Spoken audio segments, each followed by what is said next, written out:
Hey guys, what's up everyone? Welcome back to the channel. This is Shivam Dwivedi and you are watching Inspired Economics. दोस्तों आज है 10th of October 2021 और आज हम discuss करने वाले हैं द हिंदूज न्यूज़पेपर को। दोस्तों आज के हिंदू न्यूज़पेपर में बहुत अच्छे और इंपॉर्टेंट आर्टिकल्स हैं और आपके एग्जाम में और वनडे एग्जामिनेशन में तो ज़्यादातर क्वेश्चन ऐसे ही पूछे जाते हैं जो कि आज का आर्टिकल में हम कवर करने के लिए आ रहे हैं। इसलिए आप सभी लोग आज का न्यूज़पेपर हो जाता है बहुत ज़्यादा इंपॉर्टेंट, तो वीडियो को टिल एंड तक देखना। दोस्तों यहाँ पर एक बात चली है, global pact on minimum corporate tax of 15%। पहले मैं आपको बता दूं, अभी जो हम रमेश सिंह वाली बुक कर रहे हैं ना, उसके अंदर जो हमारा चैप्टर नंबर 17 चल रहा है, टैक्स स्ट्रक्चर इन इंडिया, उसके अंदर मैं आपको कॉर्पोरेट टैक्स पढ़ाऊंगा। अभी मैंने उसकी वीडियो अपलोड नहीं की है, बट हाँ मैं पढ़ाऊंगा, वहां पर आपको ये चीज़ें और डिटेल में बताऊंगा। लेकिन अभी भी मैं आपको डिटेल बताऊंगा कि ये क्या होता है। देखो अभी आर्टिकल ये कह रहा है कि ग्लोबल लेवल पे हमने जो मिनिमम कॉर्पोरेट टैक्स है उसको 15% रेट को डिफाइन कर दिया है। लेकिन आपको अभी ये चीज़ समझ नहीं आएगी। चलो मैं आपको समझाने के लिए पहले आपको ये बताता हूँ कि जो कॉर्पोरेट टैक्स होता है वो आखिर होता क्या है। देखिए कॉर्पोरेट टैक्स बेसिकली क्या होता है, जो कंपनीज के ऊपर लगाया जाता है। ठीक है, एक मिनिमम टैक्स क्राइटेरिया होता है जो हर कंपनी को पे ही करना पड़ता है। वैसे उससे ज़्यादा भी पे कर सकते हैं, बट वो मिनिमम अमाउंट तो आपको पे करना ही पड़ेगा। अब मैं आपको ना एक टर्म आज समझा रहा हूँ, टैक्स हेवन कंपनीज। ये हेवन कंपनीज क्या होती हैं या हेवन स्टेट्स क्या होती हैं? बेसिकली कुछ कंट्रीज ऐसी हैं जहां पर इनकम टैक्स लगता ही नहीं है, और अगर लगता भी है तो बहुत नॉमिनल रेट से लगता है। अच्छा एक बात बताओ, यूएस की कंपनी जो गूगल है, अब गूगल ने अपने बहुत सारे सेंटर्स खोल रखे हैं। अगर आप देखो दिल्ली के अंदर उन्होंने गुड़गांव में भी अपनी ब्रांच खोल रखी है, बेंगलुरु के अंदर भी है, इसी तरह हर कंट्री में उनकी ब्रांच मिल जाएगी। सोच के देखो, गूगल कंपनी एक ऐसी कंट्री में जाके अपनी ब्रांच खोलती है जहां पर इनकम टैक्स बहुत कम है। तो ऐसा हो सकता है क्या? ये सर बिल्कुल हो सकता है। तो गूगल कंपनी को अपनी कई सारी ब्रांचेस खोलनी होती है, वो उन कंट्री को ज़्यादा प्रेफर करेगी जहां का टैक्स रेट क्या होगा, कम होगा। तो ऐसे में बताओ टैक्स का लॉस होगा नहीं होगा? आप सोच के देखो, यूएस की कंपनी है और वो ऐसी कंट्री में चली जाती है, मान लो नॉर्वे में चलेगी, कीनिया में चलेगी, जहाँ पे टैक्स रेट बहुत कम है। तो ऐसे में वहाँ पर तो कंपनीज खोलनी शुरू हो जाएंगी, लेकिन इससे गवर्नमेंट को रेवेन्यू लॉस होगा नहीं या नहीं होगा? यस सर बिल्कुल रेवेन्यू लॉस होगा। तो जब यहाँ पर रेवेन्यू लॉस होता है तो यहाँ पर क्या हुआ कि जो G7 कंट्रीज हैं, दोस्तों आप लोग मुझे कमेंट करके बताओगे G7 कंट्रीज में कौन कौन सी कंट्रीज आती है। मैं ऑलरेडी पहले ही बता चुका हूँ, G8 में पहले रशिया आती थी, बट हमने रशिया को वहां से निकाल दिया क्योंकि रशिया ने ना कीमिया के ऊपर कब्जा किया था 2014 के अंदर। तब से यूएस इस बात को लेकर बहुत ज़्यादा खफा हो गया और यूएस ने कहा कि आप रशिया को यहाँ से निकालो और G7 कंट्रीज बनाओ। G8 में से रशिया को निकाल दिया गया और एक G20 भी नेशन है जिसमें इंडिया भी उसका पार्ट है। तो आपकी कॉमेंट सेक्शन में मुझे आंसर चाहिए, G7 में कौन कौन सी कंपनीज आती हैं, कंट्रीज आती हैं, और G20 में कौन कौन सी कंट्रीज आती हैं। आपको एक एक के नाम बताना और तरीके से लिखना जिससे आपको याद हो जाए। ठीक है, तो क्या हुआ, जो G7 कंट्रीज हैं उन्होंने ये बोला कि हम क्या करेंगे, अपने पास मिनिमम टैक्स क्राइटेरिया कर देते हैं। मिनिमम टैक्स क्राइटेरिया मतलब आप किसी भी कंट्री में जाओ, उन G7 वाली कंट्रीज में कहीं भी जाओगे तो आपका टैक्स रेट बिल्कुल सेम होगा। कोई कंट्री ये डिनाई नहीं कर सकती हम टैक्स का रेट कम लेंगे ताकि उसके यहाँ पर FDI ज़्यादा आ जाए, ऐसा कोई भी नहीं कर पाएगा। और वो मिनिमम टैक्स रेट कितना कर दिया गया, 15%। अच्छा जनरली क्या होता है, जो कंट्रीज होती हैं वो अपने टैक्स रेट को पता है क्यों कम करती हैं, जिससे कंपनियां उनकी ओर अट्रैक्ट हो और उनके यहाँ पर FDI को बढ़ाया जा सके। लेकिन दूसरी जो पेरेंट कंपनी होती है उसको यहाँ से दिक्कत होती है, जो पेरेंटिंग कंट्रीज होती हैं उनको रेवेन्यू का लॉस होता है। इस चलते यहाँ पर हर कंट्री ने अपने कॉर्पोरेट टैक्स को मिनिमम फिक्स कर दिया, कितना, वो भी 15%। बोलो क्लियर हुआ? चलो अब इसका आर्टिकल क्योंकि इंपॉर्टेंट है तो मैं आपको एक एक चीज़ इसमें पढ़ाऊंगा। देखो यहाँ पर क्या क्या लिखा है, जो मिनिमम टैक्स रेट है वो कितना कर दिया गया, 15% कर दिया गया, ताकि हम टैक्स की जो चोरी होती है, जो टैक्स का कंसेशन है, उसको यहाँ पर अवॉइड कर सके। और इसके अंदर जो यूएस प्रेसिडेंट जॉय बाइडन का एक बहुत ही इंपॉर्टेंट रोल प्ले है और उन्होंने डिसाइड किया है कि आने वाले समय के अंदर हम ईज ऑफ डूइंग बिजनेस और जो बिजनेस के क्राइटेरिया उनको बढ़ाना चाहते हैं, जिसके चलते हमने ये नेगोशिएशन अपने पास किया है। अब G7 कंट्रीज में जब भी कोई कंट्रीज एक दूसरे के यहाँ पर कंपनी का सेटअप करेगी तो उसे 15% के टैक्स के दायरे के अंदर यहाँ पर आना पड़ेगा। दोस्तों आपकी जानकारी के लिए मैं यहाँ पर बता दूँ क्या है कि जो कंट्रीज हैं इन्होंने ग्लोबल लेवल पे अपना जो कॉर्पोरेट टैक्स है वो कितना कर दिया है, 15% कर दिया है। और दूसरा ये बोला है कि जिन कंपनियों का एनुअल टर्नओवर का मतलब होता है एनुअल सेल जो है वो $864 बिलियन है, उनको क्या करना पड़ेगा, अपने जिस कंट्री में खुली है उस कंट्री को 15% का क्या देना पड़ेगा, यहाँ पर टैक्स देना पड़ेगा। तो ये हो गया। अच्छा यहाँ पर एक चीज़ आ रही है कि जैसे कई सारी होम कंट्रीज हैं या जो होस्ट कंट्री है वो कम से कम टैक्स लगाती हैं, लेकिन अब वो ऐसा नहीं कर पाएंगी, उनको भी 15% के दायरे में ही आना पड़ेगा। अगर मैं आपको बताऊं तो 140 कंट्री के सामने हमने ये प्रपोजल रखा, लेकिन उनमें से सिर्फ 136 लोगों ने इस डील को एक्सेप्ट किया। दोस्तों मैं बता दूं भारत वो 136वें स्थान पर आता है, यानी भारत ने ना एन मूवमेंट पर इसने सिग्नेचर किए हैं, एन मूवमेंट पे। खैर उससे कोई मतलब नहीं, मैं तो जस्ट आपकी नॉलेज के लिए बता रहा था।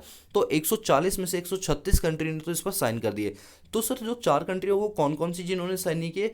Kenya, Nigeria, Pakistan, Sri Lanka. अब आप सोचो ये छोटी छोटी कंट्रीज हैं, इनको बड़ी दिक्कत हो रही है। इनको लग रहा है हमने अगर इस पर साइन कर लिया ना तो हमारे यहाँ पर कंपनियां आएंगी नहीं, क्योंकि अगर हमारा टैक्स रेट कम होगा तो ऑब्वियस सी बात है कंपनी हमारे यहाँ पर अट्रैक्ट होंगी और हमारा एफडीआई बढ़ेगा। तो इनको ना सिर्फ ये कंपनी पर ही डिपेंड है, इनकी इकॉनमी में कुछ अपना तो है नहीं। तो इसके चलते ये 4 कंट्री बड़ी डर रही हैं कि हमें साइन करना चाहिए नहीं करना चाहिए। तो अभी हाल फिलहाल में 140 कंट्रीज में से 136 कंट्री ने इस पर क्या कर दिए?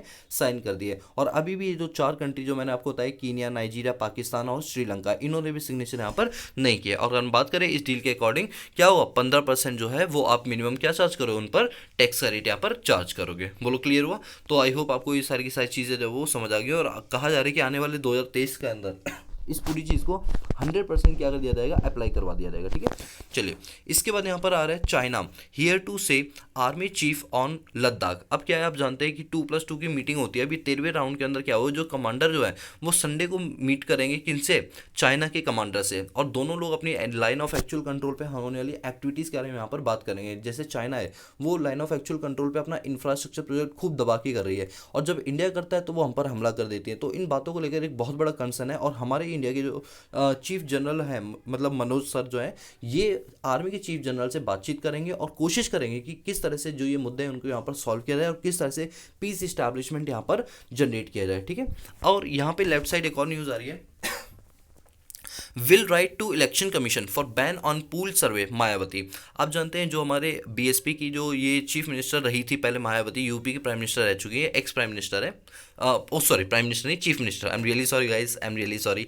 जो ये चीफ मिनिस्टर थी यूपी की, तो इन्होंने पता है क्या बोला, इन्होंने कहा कि जैसे जब भी इलेक्शंस होते हैं तो इलेक्शन से पहले क्या होता है ना कि एक सर्वे कराया जाता है। उस सर्वे के अंदर ये कंडक्ट किया जाता है कि कौन सी पार्टी को जो है सबसे ज़्यादा वोट बैंक यहाँ पर मिलने वाला है। तो पूल सर्वे होता है। तो मायावती जी ने बोला कि भाई आप ये पूल सर्वे मत कराओ, क्योंकि ये कहीं ना कहीं लोगों के अंदर एक नेगेटिविटी पैदा कर देती है और मिसगाइड कर देती है। जैसे आप जानते हैं अभी वेस्ट बंगाल का जब इलेक्शन हुआ था तो यहाँ पर पूल सर्वे का रिजल्ट आया, उसके अंदर ये बताया कि ममता बनर्जी जो है उनको सिर्फ 20 से 30% वोट मिलेंगे, बाकी जो 70% वोट हैं वो बीजेपी को मिलेंगे। लेकिन जब रियलिटी में रिजल्ट आया तो रिजल्ट जस्ट अपोजिट था। तो इससे क्या होता है ना कि जो मनोबल होता है उनके कार्यकर्ताओं का और वोटर्स का, वो मनोबल डाउन हो जाता है। तो इस वजह से इस टाइप के पूल कराने की कोई यहाँ पर ज़रूरत नहीं है, ऐसी जो है मायावती के द्वारा यहाँ पर बोला गया। और उन्होंने इलेक्शन कमीशन को बकायदा चिट्ठी लिखकर कहा है कि आने वाले समय के अंदर जो भी चुनाव हो उनके अंदर ये पूल सर्वे ना कराया जाए, क्योंकि इससे मोरल वगैरह बहुत ज़्यादा क्या हो जाता है, हमारा डाउन हो जाता है। इसके बाद वर्ल्ड एनवायरनमेंट को लेकर बहुत ही इंपॉर्टेंट न्यूज़ है और थोड़ी सी सैड न्यूज़ भी है कि हिमाचल के अंदर जो स्नो फॉलिंग होती है उसके अंदर रेट में कमी देखी गई है। एक स्टडी कंडक्ट की गई थी हिमाचल प्रदेश के अंदर और हमने ये देखा कि पिछले बीते कुछ सालों के अंदर जो यहाँ पर जो टेम्परेचर है वो तो उतना का उतना है, लेकिन इसकी वजह से जो स्नोफॉल है उसमें भारी गिरावट यहाँ पर देखने के लिए मिली है। अगर हम 2014 से आज 2021 को कंपेयर करें, इवन 2019-20 और 2020-21 को कंपेयर करें, एक साल पहले भी, तो हाँ स्नोफॉल जितनी पहले होती थी अब उतनी नहीं हो रही। इसके पीछे का सबसे बड़ा रीज़न बताया जा रहा है कि जो क्लाइमेट चेंज हो रहा है उसकी वजह से ये इम्पैक्ट अब हमें देखने के लिए मिल रहा है। जिस तरह से हम जानते हैं कि जो हमारे फॉरेस्ट वगैरह इंडिया में, इंडिया मतलब पूरे वर्ल्ड की बात करते हैं, तो हम क्या करें, फॉरेस्ट को काट काट के वहाँ पर बड़ी बड़ी बिल्डिंग्स बना रहे हैं, जिसकी वजह से जो बायोडाइवर्सिटी है ना या जो कंपोजिशन है वो यहाँ पर पूरा चेंज होता हुआ नजर आ रहा है। और आप देख लो अब इसका लॉन्ग टर्म में क्या इंपैक्ट अब देखने के लिए मिला है। आप हर दूसरे तीसरे न्यूज़पेपर में जरूर पढ़ते होंगे कि क्लाइमेट एक्शन से कहीं का टेम्परेचर बढ़ रहा है, कहीं ग्रीन हाउस गैसेस के इंपैक्ट बढ़ रहा है, कहीं ओजोन की डिपल्शन हो रही है, और कहीं आप देखो हिमाचल प्रदेश में क्या हो गया, स्नोफॉल में एक भारी गिरावट देखने के लिए मिली है। मैं आपको बता दूं जो हिमाचल प्रदेश हो गया या शिमला हो गया, इनका मेन जो पैसा है ना इन स्टेट्स का, ये सारा का सारा पैसा आता ही कहाँ से है, टूरिज्म से आता है। सोच के देखो, और स्नोफॉल नहीं होगी तो कोई टूरिस्ट वहाँ घूमने के लिए क्यों रहा है, फिर तो जहाँ वो रह रहे हैं वहीं पर देख लेगा सारी चीज़ें। तो बेसिकली लोग वहाँ पर जाते हैं मस्ती मजाक करने के लिए, क्यों, क्योंकि वहाँ पर स्नोफॉल होते हैं। तो पता चले स्नोफॉल ही नहीं होता, टूरिज्म सेक्टर पर हिमाचल प्रदेश पर एक बहुत ही नेगेटिव इंपैक्ट जाएगा। दोस्तों मैं आपकी जानकारी के लिए बता दूं, जब हमारा देश आज़ाद हुआ था उस टाइम पर जो सरदार वल्लभ भाई पटेल हैं, जिनको आयरन मैन बोला जाता है, इन्होंने अलग अलग छोटी छोटी प्रेसिडेंशियल स्टेट को बोला था कि आप इंडिया में शामिल हो, ताकि इंडिया का जो घनत्व है वो यहाँ पर बढ़ सके। जैसे वेस्ट बंगाल है, ये अलग था पहले, लेकिन हमने इनको बोला कि आप हमारे साथ जुड़े हो। इसी तरह हिमाचल प्रदेश स्टार्टिंग के अंदर एक यूनियन टेरिटरी था, फिर हमने इसको क्या बनाया, पूरा पूर्ण राज्य का दर्जा दे दिया और स्टेट बना दिया। और जब इसको स्टेट बनाया तो इसके अंदर टूरिज्म को बढ़ाने के लिए सेंट्रल गवर्नमेंट के द्वारा बहुत सारे यहाँ पर प्रयास वगैरह यहाँ पर किए गए। तो अब यहाँ पर मेन चीज़ क्या बोली कि जिस तरह से डिफॉरेस्टेशन हो रहा है, जिस तरह से एक्सेसिव कंस्ट्रक्शन की जा रही है, इलीगल कंस्ट्रक्शन हो रहा है, तो उससे कहीं ना कहीं हमारे इम्पैक्ट जो इन्वायरमेंट पर पड़ रहा है वो नेगेटिव पड़ रहा है, जिसके चलते अब हमें कॉन्सिक्वेंसेज देखने के लिए मिल रहे हैं। और जिस तरह से हिमाचल प्रदेश में स्नोफॉल कम हुई है, हो सकता है आने वाले समय के अंदर और भी कई सारे टूरिस्ट प्लेस के अंदर टूरिस्ट प्लेसेस के अंदर ये चीज़ें देखने को मिले। और ये हमारे एनवायरनमेंट के लिए एक बहुत ही नेगेटिव पॉइंट है। मतलब ये बहुत सोचने वाली बात है कि किस तरह से हमने एनवायरनमेंट के साथ खिलवाड़ किया और आज हमें ये सारी चीज़ें देखने के लिए यहाँ पर मिल रही है। तो ये आपकी GS paper number 3 environment and pollution के हिसाब से बहुत ज़्यादा इंपॉर्टेंट आर्टिकल है। ठीक है, इसके बाद अगर हम आगे चले तो यहाँ सेकंड वाले पेपर में कोई खास इसमें न्यूज़ नहीं है, सारी चीज़ें थोड़ी लोकल लेवल की न्यूज़ है। ठीक है, इसके बाद और अगर हम आगे यहाँ पर चलें तो ये भी कुछ नहीं, थर्ड पेज पर, फोर्थ पेज तो पूरा जो है शादी वगैरह से भरा हुआ है, फिफ्थ पेज भी यहाँ पर कुछ नहीं है, यहाँ पर भी ऐसा कुछ नहीं है। ठीक है, इसके बाद अगर हम आगे चलें तो मेन अपने सेक्शन पर आते हैं, green pact inked at India Denmark submit. दोस्तों आपको पता ही होगा कि जो डेनमार्क की जो प्राइम मिनिस्टर हैं तो वो हमारे यहाँ पर आई हुई हैं विजिट के लिए, इंडिया में विजिट के लिए आए हुए हैं, जिनका नाम है मैटी फ्रेडरिंकन्स। तो ये इंडिया में आई हैं अभी रिसेंटली, कल ही की बात बताता हूँ। जो न्यू दिल्ली में हैदराबाद भवन है वहाँ पर ये इसकी फोटोग्राफ आपको देखने के लिए मिल रही है। तो जब ये हमारी जो डेनमार्क की जो पीएम है वो जब हमारे पीएम से मिलती हैं तो कई सारे मुद्दों पर ये लोग बातचीत करते हैं। चलो मैं आपको बताता हूँ वो कौन कौन से मुद्दे हैं जिनको लेकर इन्होंने यहाँ पर बातचीत की है। तो अगर हम बात करें यहाँ पर दो बड़े बड़े एग्रीमेंट जो है डेनमार्क और इंडिया के द्वारा साइन किए गए, जिसमें पहला एग्रीमेंट जो है वो क्लाइमेट एक्शन को लेकर है कि जिस तरह से क्लाइमेट में चेंज आ रहा है उसको टैकल करने के लिए हम क्या क्या नई नई इनोवेशंस वगैरह कर सकते हैं। तो दो एमयू यहाँ पर साइन किए गए, जिसमें क्या है ग्रीन हाइड्रोजन प्लांट की किस तरह से हम अपने जो एनवायरनमेंट में चेंज आ रहा है उसकी चेंज को रोकने के लिए हम ग्रीन एनवायरनमेंट में किस तरह से नई नई चीज़ें कर सकते हैं। तो ग्रीन एनवायरनमेंट ग्रीन हाइड्रोजन को लेकर यहाँ पर जो है सिग्नेचर किए गए, जिसके अंदर हमारी इंडिया की कंपनी रिलायंस इंडस्ट्रीज और डेनमार्क की कंपनी डेनिश, ये जो दो कंपनियां ये आपस में मिलकर क्या करेंगे, ग्रीन क्लाइमेट पर यहाँ पर काम करेंगे। और यहाँ पर क्या है कि जब ये मैटी फ्रैंकलिंसन आई हैं तो इन्होंने सैटरडे की बात बता रहा हूँ, मतलब कल की बता रहा हूँ, तो इन्होंने इंडिया के साथ विजिट के ऊपर ग्लोबल पैंडेमिक के ऊपर बहुत बातचीत की। इवन जो इनके प्राइम मिनिस्टर है ना, इन्होंने मोदी जी की बहुत तारीफ की। इन्होंने सबसे पहले तारीफ में बोला कि मोदी जी जिस तरह से हमने पिछले 10 सालों के अंदर इंडिया की दशा और दिशा दोनों बदलते हुए देखा, ये बहुत ही सराहनीय है। और जिस तरह से आपने कोविड पैंडेमिक में अपनी नेबरिंग कंट्री और जो लो इनकम ग्रुप कंट्रीज़ हैं उनको आपने जिस तरह से वैक्सीन एक्सपोर्ट किया है, ये तारीफ़ काबिल है कि आपने अपने देश में कोविड फैले हुए में भी आपने एक्सपोर्ट किया, जिसके चलते बाकी लोगों को एक बहुत सीखने को मिला कि अगर आपके पास कोई चीज़ देने के लिए है तो वो हमेशा शेयर करनी चाहिए। देखो दान वो नहीं होता कि जब आपके पास एक्स्ट्रा पैसा हो, दान वो है कि जब आपके पास पैसा नहीं है इसके बावजूद आप किसी को दे रहे हो तो वो दान है। आप जानते हैं जिस तरह सेकेंड वेव में इंडिया जो है वो बहुत ज़्यादा महामारी में आगे चला गया था, लेकिन बावजूद इसके इंडिया ने नो डाउट एक्सपोर्ट बंद कर दिया था, लेकिन उससे पहले तक काफ़ी समय तक लंबे समय तक ये एक्सपोर्ट करते रहा था। तो इस बात को लेकर बहुत ज़्यादा यहाँ पर चीज़ें बोली गई और बहुत ही मतलब पॉजिटिव वे के अंदर बोली गई है। और आने वाले समय के अंदर हम जो डेनमार्क है उनके साथ ग्रीन स्ट्रेटेजिक पार्टनरशिप करने के लिए जा रहे हैं, जिससे कि ग्लोबल एनवायरनमेंट को यहाँ पर नेगेटिव इम्पैक्ट होने से रोका जा सके। ठीक है, चलिए इसके बाद अगर हम आगे बात करें government clear appointment of chief justice. देखो आप जानते हैं कि जब से हमारे जो सीवी रमना है जो हमारे चीफ जस्टिस ऑफ इंडिया, जब से इनका अपॉइंटमेंट हुआ है मैं इनको सैल्यूट करना चाहता हूँ कि मैं पिछले 15 सालों से जो चीज़ें देखता हो रहा हूँ वो आज आपसे शेयर कर रहा हूँ। मैंने पिछले 15 सालों के अंदर कभी भी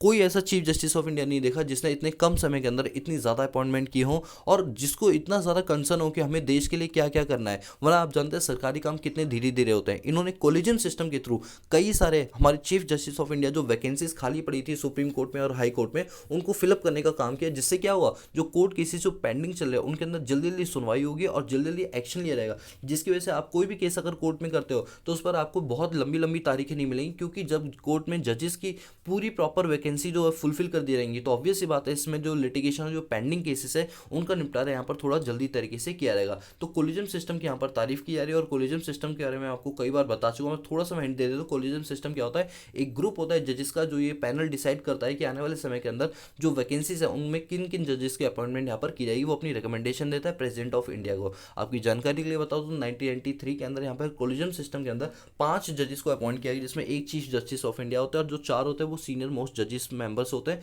और ये 5 लोग क्या करते हैं, रिकमेंड करते हैं कि आने वाले समय के अंदर नया चीफ जस्टिस ऑफ इंडिया या फिर नए जो सुप्रीम कोर्ट के जजेस हैं वो कौन कौन होंगे। और इस बात को लेकर बहुत तारीफें की गई। इवन हाई कोर्ट में अभी 8 जजेस को रिसेंटली अभी अपॉइंट किया गया और उनको ट्रांसफर भी कराया गया। ठीक है, इसका राइट हैंड साइड पर एक न्यूज़ आ रही है, Malabar exercise phase 2 to be held in next week. दोस्तों आपकी जानकारी के लिए बता दूं, हम जानते हैं जैसे क्वाड ग्रुप है। क्वाड ग्रुप क्या है, ये क्वाड्रिलेटरल ग्रुप है जो कि इंडो पैसिफिक रीजन को काउंटर करने के लिए यहाँ पर बनाया गया। क्वाड ग्रुप के अंदर हमारे ऑस्ट्रेलिया, जापान, इंडिया और यूएस, ये 4 मेजर कंट्रीज हैं। अभी क्वाड ग्रुप क्या करते हैं, ये अपनी एक्सरसाइज करती है सी के अंदर। तो मालाबार एक्सरसाइज पहले भी फेज 1 में हुई थी, लेकिन अभी क्या जो बे ऑफ बंगाल है वहाँ पर अब फेज 2 की यहाँ पर क्या की जाएगी, एक्सरसाइज की जाएगी, बे ऑफ बंगाल की साइड की जाएगी। और इसमें हम ये 4 कंट्री के जो लोग हैं ये क्या करेंगे, पार्टिसिपेट करेंगे। अब आप जानते हैं ऑकस ग्रुप बना दिया गया ऑस्ट्रेलिया, यूके और यूएसए का, लेकिन अभी ये ग्रुप उतना ज़्यादा पॉपुलर नहीं हुआ। अभी क्वाड ग्रुप से ही सारे के सारे यहाँ पर काम किए जा रहे हैं। अब बेसिकली ये चाइना को काउंटर करने के लिए बनाए थे कि जिस तरह से चाइना जो है वो आपने देखा हो ना, ताइवान के ऊपर चाइना अपना पूरा दबदबा कर रहा है, क्योंकि ताइवान जो है वो अपनी इंडिपेंडेंट नेशन डिक्लेयर कर रहा है, लेकिन चाइना उस पर अपनी डोमिनेंसी दिखाने की कोशिश कर रहा है। तो उसको काउंटर करते हुए ये सारी एक्सरसाइज यहाँ पर की जाती है कि चाइना कल को किसी और कंट्री पर इस तरह से अपनी कब्जा ना कर ले। ठीक है, और जो इंडो पैसिफिक रीजन को लेकर वो बोलता है कि पूरा ये जो इंडो पैसिफिक रीजन है ये हमारा समुद्र है, तो उसको काउंटर करने के लिए ये ग्रुप यहाँ पर बनाया गया था। ऑलरेडी मैं कई बार इसके बारे में डिस्कस कर चुका हूँ। अब बस आपको ये याद रखना है कि नेक्स्ट वीक यानी अगले हफ्ते यहाँ पर क्या किया जाएगी, एक्सरसाइज कंडक्ट कराई जाएगी फेज 2 की। फेज 1 तो हो ही चुके, फेज 2 की यहाँ पर कराई जाएगी। ठीक है, इसके अलावा यहाँ पर और अगर हम आगे चलें तो इस वाले से तो कुछ ऐसा खास नहीं है। ठीक है, इसके बाद यहाँ पर ये भी कुछ नहीं है, जो चीज़ें ज़रूरी है एग्जाम प्रोस्पेक्टिव से हम उनको कवर करते हुए चल रहे हैं। अच्छा यहाँ भी देखो, ये वर्ल्ड एनवायरनमेंट को लेकर बहुत ज़्यादा ज़रूरी है। Boom my spring solution is here to stem stubble burning in Haryana field. आप जानते हैं जो स्ट्रबल बर्निंग होती है, जैसे जो हमारी खरीफ की फसल होती है तो उसके अंदर क्या होता है, जैसे गेहूं हो गया, चावल हो गया, इनकी उगाई की जाती है। तो जो चावल होती है उनको बोलते हैं धान की खेती। जब हम चावल की खेती करते हैं तो चावल का जो पीस होता है वो निकाल जाता है और जो इसकी स्टेम वगैरह होती है वो वेस्ट हो जाती है। अब स्टेम वगैरह को डंप करने के लिए किसानों के पास इतने बड़े बड़े एरिया या लेटेस्ट टेक्नोलॉजी तो है नहीं, तो बेसिकली क्या कर देते हैं, उसमें आग लगा देते हैं। आग लगा के उसे जब जलाया जाता है तो इससे बहुत ज़्यादा पोल्यूशन लेवल बढ़ जाता है। इवन आप देखते हैं दिल्ली के अंदर फॉग वगैरह भी आ जाता है, पॉल्यूशन वगैरह लेवल बढ़ जाता है, गैस का एक पूरा चैम्बर बन जाता है दिवाली से कुछ टाइम पहले तक। तो ये सारी चीज़ें हमारी एनवायरनमेंट पर एक नेगेटिव इंपैक्ट डालती है। अब फार्मर भी बेचारे क्या करें, उनके पास कोई टेक्नोलॉजी थोड़ी जो इस चीज़ को वो डंप कर दे। तो यहाँ पर क्या कह रहा है कि एक लेटेस्ट टेक्नोलॉजी के थ्रू आप यहाँ पर देख सकते हैं इस फोटोग्राफ के अंदर कि किस तरह से ये जो फार्मर है ये अपने ट्रैक्टर से जो है छिड़काव कर रहा है पूरे खेत पर। तो यहाँ ये बोला है कि आप अपनी जो पराली है उसको पूरे खेत पर बिछा लो, और बिछा लेने के बाद हम कुछ केमिकल्स आपको देंगे, वो आप अपने ट्रैक्टर से केमिकल का वहाँ पर छिड़काव कर दो, तो वो अपने आप डीकम्पोज हो जाएंगे और आपके लिए खाद बनाकर आपकी उर्वरता शक्ति को यहाँ पर बढ़ाया जाएगा और आपको वो जो स्टेम है उसको जलाने की ज़रूरत यहाँ पर नहीं पड़ेगी। तो ये नए नए सोल्यूशन यहाँ पर निकाले जा रहे हैं, क्योंकि जो पोल्यूशन लेवल है वो बहुत ज़्यादा सडन वे में यहाँ पर इंक्रीज होता हुआ नजर आ रहा है। ऊपर से आप देख लो कि जब हम ज़्यादा नहीं जला रहे तब तो ग्लोबल वार्मिंग हो पा रही है और क्लाइमेट चेंज हो रहा है। उसमें देख लो हिमाचल प्रदेश में बर्फबारी कम हो गई है। तो अगर इस तरह से हम हर साल जो पराली है उसको अगर हम जलाएंगे तो कहीं ना कहीं एक टाइम ऐसा भी आएगा कि हमारा नेगेटिव इंपैक्ट ज़रूर पड़ेगा। और दिल्ली पे तो ये नेगेटिव इंपैक्ट देखने को मिलता है। दिल्ली के अंदर गैस का पूरा चैम्बर भर जाता है। चैम्बर मतलब एक तरह से हमें लगता है कि कुछ नज़र नहीं आ रहा, जैसे धुंध हो जाती है ना, वैसे ही धुएं का एक चैम्बर बन जाता है और हमारी विजिबिलिटी पावर कम हो जाती है, हमें दूर दूर तक की चीज़ें नज़र नहीं आती है। और जब हम सांस लेते हैं तो एक तरह से हमारा रेस्पिरेटरी सिस्टम भी खराब हो जाता है, क्योंकि हम सिगरेट ना पीते हुए भी पूरे दिन में जो सांस लेते हैं उस हिसाब से हम 10 से 15 सिगरेट वाला धुआं इनहेल कर लेते हैं। तो ये खास तौर पे जो ओल्ड एज वाले लोग हैं उनके लिए तो बहुत ही ज़्यादा खराब चीज़ हो जाती है। तो इसको लेकर गवर्नमेंट ने चलो एक छोटी सी मुहिम स्टार्ट की है। देखते हैं आने वाले समय के अंदर हो सकता है टेक्नोलॉजिकल इनोवेशंस भारत के अंदर होनी स्टार्ट हो जाए और आने वाले समय के अंदर हम इस चीज़ को काउंटर करते हुए चलें। ठीक है, इसके बाद यहाँ पर एक बात चल रही है, centre restrict syringe export for 3 months to aid Covid fight. आप जानते हैं जिस तरह से भारत के अंदर हर दिन वैक्सीनेशन प्रोग्राम को इतना ज़्यादा रैंप अप किया जा रहा है, तो इस सब रैंप अप प्रोग्राम के लिए सिरिंज की ज़रूरत पड़ती है। ऐसा तो नहीं कि एक सिरिंज आप 10 लोगों को लगा दो, एक सिरिंज एक ही लोगों को लगाई जाती है और दो हमारे पर वैक्सीन लगती हैं तो एक व्यक्ति के ऊपर 2 सिरिंज जो है वो खराब की जाती है। आप सोच के देखो सिरिंज का प्रोडक्शन कितने हाई लेवल पर यहाँ पर किया जा रहा होगा। तो कहा यह जा रहा है क्योंकि अभी इंडिया के अंदर हम वैक्सीनेशन प्रोग्राम को बहुत तेज़ी से आगे बढ़ा रहे हैं, तो ऐसे में सिरिंज की जो डिमांड है वो हम भारतवासियों के लिए बहुत ज़रूरी है। तो ऐसे में जो हम सिरिंज के एक्सपोर्ट करते हैं उस एक्सपोर्ट को अब हम थोड़े टाइम के लिए रोक देंगे, क्योंकि अभी इंडिया को सिरिंज की हमें बहुत ज़्यादा ज़रूरत है, क्योंकि हमें अपने वैक्सीनेशन प्रोग्राम को बहुत तेज़ी से क्या करना है, रैंप अप करना है। ठीक है, चलो इसके बाद यहाँ पर और अगर आगे यहाँ पर बात करें तो यहाँ पर बात चली है। अच्छा, ये आपके लिए छोटा सा आर्टिकल है लेकिन है बहुत इंपॉर्टेंट। आप जानते हैं बहुत सी स्टेट्स होती हैं जिनके लिए क्या होता है ना, कुछ इवेंट्स, कुछ सेरेमनीज ऐसी होती हैं जो उनकी कमाई के बहुत बड़े जरिया होते हैं। अब वेस्ट बंगाल के अंदर दुर्गा पूजा होती है। दोस्तों, दुर्गा पूजा इतनी ज़्यादा पॉपुलर है कि जैसे यूएसए वगैरह में क्रिसमस डे की पूरे महीने 1.5 महीने की छुट्टी दी जाती है, वैसे वेस्ट बंगाल के अंदर हफ्ते 10 दिन की पूरी छुट्टी दी जाती है ताकि आप दुर्गा पूजा को कंडक्ट करा सको। दोस्तों, आपको बता दूं, दुर्गा पूजा एक ऐसा इवेंट है जहां पर जो कलेक्शन होती है मनी की, वो इतनी ज़्यादा कलेक्शन होती है। अगर हम बात करें दुर्गा पूजा से 32,377 यानी 32,377 करोड़ की यहाँ पर कलेक्शन की जाती है इस दुर्गा पूजा इवेंट के अंदर। और अगर हम बात करें तो ये हमारे जो वेस्ट बंगाल है उसकी जीडीपी का लगभग 2 से 3% पार्ट को ये प्ले करता है। तो इसलिए ये पूजा हमारे लिए बहुत ज़्यादा इंपॉर्टेंट हो जाती है। आप देख सकते हैं कि किस तरह से रिटेल सेक्टर के अंदर 27,364 करोड़ की इजाफा देखने के लिए मिलता है। फूड एंड बेवरेजेस में 2,854 करोड़ की इनकम होती है। इंस्टॉलेशन ऑफ डेकोरेशन का 860 करोड़ रुपए मिलता है। एडवर्टाइजमेंट का 504 करोड़। इस तरह से क्या होता है, दो दुर्गा पूजा है ये हमारी इकोनॉमी के लिए, खासतौर पे जो अगर हम स्टेट लेवल की बात करें तो वेस्ट बंगाल की इकोनॉमी के लिए ये बहुत ही इंपॉर्टेंट रोल प्ले करता है। और ये जो है लगभग अगर हम बात करें तो ये वेस्ट बंगाल की 2.58% जीडीपी को क्या करता है, कवर करते हुए चलता है। अब जैसे आप जानते हैं दिवाली आने वाले, धनतेरस आने वाले, इसमें क्या होगी, जो हमारी इकोनॉमी का जो ग्राफ है ना जीडीपी का, ये ऊपर की ओर बढ़ता हुआ नजर आए। क्योंकि सडनली क्या होगा, लोग अपनी इनकम को स्पेंड करने के लिए मार्केट में जाएंगे। कोई बाइक खरीदेगा, कोई कार खरीदेगा, कोई सोने की ज्वेलरीज खरीदेगा, कोई बिस्किट खरीदेगा, कोई कॉइन खरीदेगा। तो जब मार्केट में डिमांड होती है तो प्रोडक्शन बढ़ता है, प्रोडक्शन से एम्प्लॉयमेंट बढ़ता है, एम्प्लॉयमेंट से कहीं ना कहीं लोगों की जेब में पैसा आता है, वो फिर से अगेन डिमांड करते हैं। तो ये जो पूरा चेन और जो पूरा साइकिल है ये चलना शुरू हो जाता है। और इसी के लिए मैंने दुर्गा पूजा का एग्जांपल लिया यहाँ पर कि वेस्ट बंगाल के लिए ये बहुत ही इंपॉर्टेंट रोल प्ले करता है। इवन उनकी जीडीपी का 2.58% सिर्फ अकेले दुर्गा पूजा से कलेक्शन हो जाती है। चलिए, तो ये एक छोटा सा आर्टिकल था जो मैंने आपके साथ यहाँ पर क्या कर लिया, डिस्कस कर लिया। अब यहाँ पर एक बात चलिए, जो साबरमती का जो आश्रम है इसमें 1200 करोड़ रुपए लगा के इसको रीडेवलप किया जाएगा। यानी पहले जो 5 एकड़ की जो जगह थी अब हमने उसको बढ़ा के 55 एकड़ की जगह कर ली है। सर, एकड़ क्यों बढ़ाए गए? एकड़ इसलिए बढ़ाए गए क्योंकि कई सारे ऐसे रिसर्चर हैं जो साबरमती यानी इस पर कई टाइप के रिसर्च करना चाहते हैं। जो महात्मा गांधी का जो स्टे होम है वहाँ पर ही कोई रिसर्च करना चाहते हैं, तो उनके रहने खाने पीने के लिए यहाँ पर जो एरिया है जो पहले 5 एकड़ में फैला होता है इसको 55 एकड़ में कर दिया गया है। अब इससे क्या होगा, बड़े बड़े वहाँ पर हॉस्टल्स वगैरह बनाए जाएंगे बच्चों के रहने के लिए ताकि वो रिसर्च वगैरह कर पाए। लेकिन दोस्तों, मुझे लगता है इसका बहुत एक नेगेटिव पॉइंट भी पड़ता है। नो डाउट पॉजिटिव है, बट हमें ना नेगेटिव चीज़ों को ज़्यादा काउंटर करना चाहिए, क्योंकि आपको पता होना चाहिए कि इससे क्या नेगेटिव पॉइंट होगा। देखो, नेगेटिव पॉइंट ये होगा कि जो हमारी हिस्टोरिकल चीज़ है अगर आप उसको बार बार रीडेवलप करोगे तो जो ओरिजिनल चीज़ है ना वो हमें नज़र नहीं आएगी। देखो, आप मान लो कुतुब मीनार जा रहे हो, आप कुतुब मीनार में इतना कंस्ट्रक्शन उन्होंने कर दिया कि आपको यही समझ नहीं आ रहा है कि ये उस जमाने में ऐसे ही दिखता था। तो कुछ चीज़ें ऐसी होती हैं जिनको कभी रीडेवलप नहीं करना चाहिए, वो वैसे ही रखनी चाहिए जैसे होनी चाहिए, ताकि आप उस चीज़ को फील कर पाओ कि उस जमाने में इसकी क्या रिलेवेंस रहती होगी, किस टाइप का वहाँ पर इंफ्रास्ट्रक्चर बिल्ड किया जाता है। अगर आप मॉडर्न तरीके से उसका इंफ्रास्ट्रक्चर बिल्ड कर दोगे तो हमारी अच्छी अच्छी बिल्डिंग में और जो हिस्टोरिकल मॉन्यूमेंट है उसमें फ़र्क क्या रह जाएगा। जैसे अभी आपको पता होगा जलियांवाला बाग जो अप्रैल 1919 में कांड हुआ था, तो जलियांवाला बाग में अभी आपको पता है ना, अभी रिसेंटली 1 महीना पहले प्रधानमंत्री ने उसका री-इनॉग्रेशन करवाया था और उन्होंने क्या किया था, उद्घाटन किया था। तो कई सारे अपोजिशन पार्टी वाले ये कह रहे थे कि आपने ये जो वहाँ पर चीज़ों को चेंज किया आपको नहीं करना चाहिए था, क्योंकि कुछ हिस्टोरिकल इवेंट्स होते हैं जिनको ओरिजिनलिटी के साथ ही रखना चाहिए, उनमें चेंजेस नहीं करना चाहिए। हाँ, जो छोटे छोटे रिनोवेशन हैं जो ज़रूरी है वो करवाना चाहिए, लेकिन एक ड्रास्टिक रिनोवेशन कभी नहीं कराना चाहिए,